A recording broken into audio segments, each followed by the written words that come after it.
तो काय करतो जरांगेला सपोर्ट करतो। अरे भामट्या धनुभाऊने आणि पंकजाताईने जर ठरवलं असतं तर तुझं डिपॉझिट जप्त झालं असतं। तो पापडे आमदार आज निवडून जरी आला असेल तर पुढच्या वेळी निवडून येण्याचं येऊन दाखव।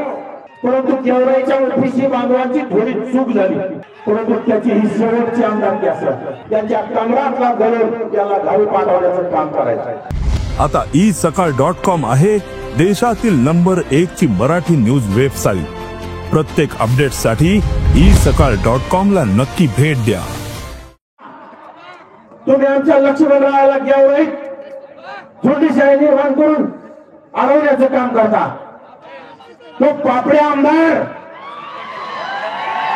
आज निवडून जरी आला असेल तर पुढच्या वेळी निवडून येण्याचं येऊन दाखव। कारण तो गेवराईचा तत्कालीन आमदार त्यांनी जरांगेच्या आंदोलनाला पाठिंबा आणि मराठ्यांना आरक्षण मिळत नाही तोपर्यंत राजीनामा दिला होता। त्याला तिसऱ्या क्रमांकावर पाठवण्याचं काम त्या लक्ष्मण पवारांना तिसऱ्या क्रमांकावर पाठवण्याचं काम कोणी केलं असेल तर गेवराई तालुक्याच्या ओबीसी बांधवांनी। परंतु गेवराईच्या ओबीसी बांधवांची थोडी चूक झाली, लक्ष्मण पवारांना पाठवलं परंतु पापडे आमदार निवडून आला। परंतु त्याची ही शेवटची आमदारकी असेल। अरे या मेलेल्या लोकांना माझं दैवत मुंडे साहेबांनी ओळखलं। तुमचा माजलगावचा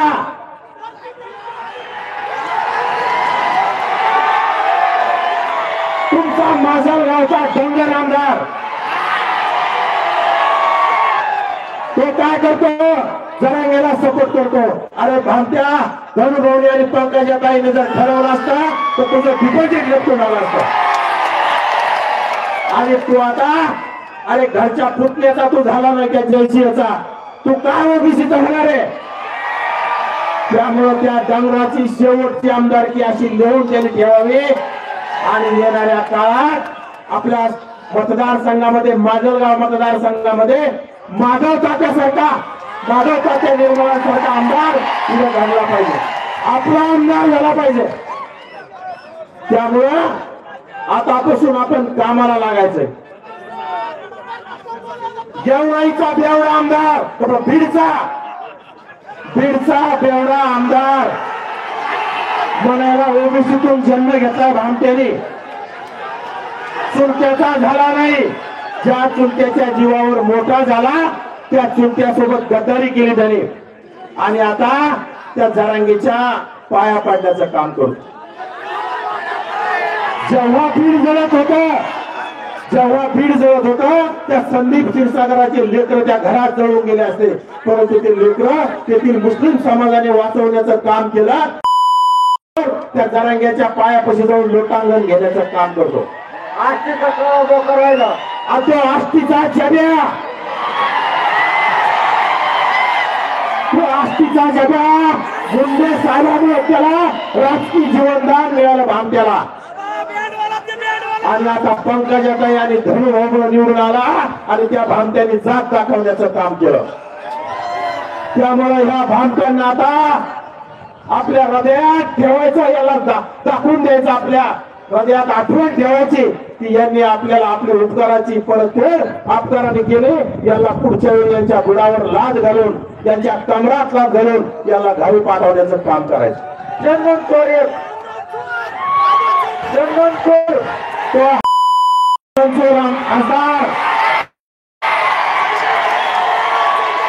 तो काय बोलणार तो भामट्या आमचं चुकलं, आमच्या काही ओबीसीचं चुकलं। त्या चंदन चोराला कुठलंच काही कळत नाही, त्याला मतदान केलं आणि त्याला खासदार करण्याचं काम केलं। परंतु त्या बजरंग्याला आपण दाखवून देऊ, येणाऱ्या काळात तो चंदन चोर पुन्हा खासदार का जिल्हा परिषद सदस्य सुद्धा होणार नाही, याची आपण पूर्ण तयारी करू देऊ। त्यामुळे बांधवांनो आता जागा राहायचंय, रात्र वहिन्याची ओबीसीच्या आरक्षणावर वारंवार त्याला घालण्याचं काम प्रत्येक राज्यकर्ते करतायत। आज 2 सप्टेंबर रोजी सुद्धा GR काढण्याचं काम झालंय, त्यामध्ये सुद्धा ओबीसी मध्ये घुसखोरी करण्यासारखा GR काढला। त्या GR ला विरोध करण्यासाठी आपल्याला आता येणाऱ्या काळात ताकदीने रस्त्यावरली लढाई लढावी लागणार आहे. आपल्या काही नेत्यांना अडचण असेल, परंतु नेते आम्हाला कुठं बोलले लढू नका म्हणून. आपल्या सत्तेतल्या नेत्यांना आदरणीय भुजबळ साहेब असतील, आदरणीय ताई साहेब असतील, सगळे असतील, या सर्वांना अडचणी असतील, परंतु त्या नेत्यांनी आम्हाला सांगितलं तुम्ही लढा, आपल्या बाळाला अडचण असेल पण लेकराला अडचण नाही. त्यामुळे ही रस्त्यावरली लढाई आपल्याला लढायची. ज्या राज्य सरकारने त्या निजामाच्या अवलादींना ओबीसीतून आरक्षण देण्याचा जो निर्णय घेतलाय तो आपल्याला हलवून पाडायचा आहे. कारण बांधवांनो, त्या निजामाच्या अवलादींना शिक्षणात आणि नोकरीत आरक्षणाचा रस नाही. त्यांनी ठरवलं तुमचं राजकीय अस्तित्व संपवायचंय.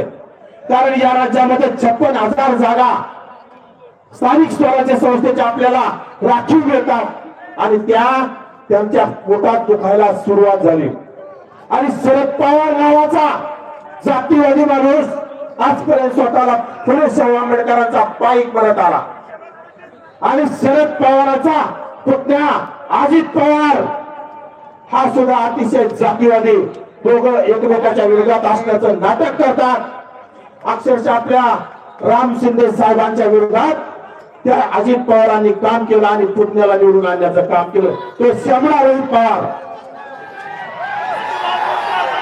त्या शमडा रोहित पवारानं आणि आमच्या घनसावंगीच्या जातीवादी राजेश टोपेनं ते जरांगे नावाच्या बाटकाचं आंदोलन सुरू केलं आणि तेव्हापासून ओबीसी मध्ये दहशत निर्माण करण्याचं काम, बीड जाळण्याचं काम, छोट्या छोट्या जातीला मारहाण करण्याचं काम सुरू झालं.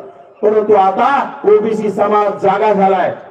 अगोदर कोणीतरी सांगितलंय ओबीसी समाज एक तर उठत नाही आणि एक तर जागा होत नाही, परंतु जागा झाला ना कुणाच्या बापाचं ऐकत नाही. महाराष्ट्रातील सर्व बातम्यांचे विश्वासार्ह व्यासपीठ सकाळच्या सर्व सोशल मीडिया प्लॅटफॉर्मला लाईक, फॉलो आणि सबस्क्राईब करा. तसंच सर्व नोटिफिकेशनसाठी बेल आयकॉन प्रेस करायला विसरू नका.